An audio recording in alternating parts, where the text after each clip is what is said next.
কিছু কিছু মুভিজ আছে বুঝছেন, ফেসবুকে স্টোরি দিব যে গরমকালই ভালো ছিল, অনেক সুন্দর ছিল, বেটার ছিল। এত এত জামা কাপড় পিন্ধা লাগতো না। হ্যাঁ, গোসল নিয়ে চিন্তা কারণ লাগতো না, শরীরে দুর্গন্ধ আইতো না। হ্যাঁ, এটা নিয়ে চিন্তা করতে পারো। আরে আবাল মার্কা, তোরা কি ভাবতেছো সেটা তো আমি বুঝছি। কি আমি সেটা কইয়া দিতাম? অবশ্যই কইয়াম, কইতাম না কে? তোরা কি মনে করছস আমি তো এটা কই, আমি তোরা মনের কথা কইতাম না? তো কথাটা হইলো কি জানেন, ওই যে কিছু কিছু আবাল মার্কা ফেসবুকে স্ট্যাটাস দেয় না যে গরমকালে ভালো ছিল, ওরা কেন স্ট্যাটাস দেয় জানেন?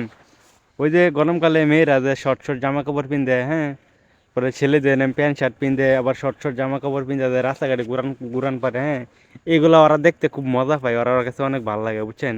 ও আবার তো ওদের বউ নাইকা করে, আবার সাথে আমারও বউ নাইকা। না না, আমার আবার এইসব ভালো লাগে না, আমার শীতকালই ভালো। ওই যে হাত পা মানে মোজা, মানে এই যে হাত পায়ে মোজা নিয়ে মাথায় মোজা পইরা মানে ঘুরতে পারি, অনেক স্টাইল, মানে এটা অনেক আমার কাছে ভালো লাগে। হ্যাঁ, তো আবার ওদের কাছে এটা ভালো লাগে না। হ্যাঁ, ভালো লাগবে কেন? ওই যে শীতকাল আইলে তো সবাই মানে পর্দাশীল হয়ে যায়। হ্যাঁ, এই জন্য আর কি ওদের কাছে এটা ভালো লাগে না।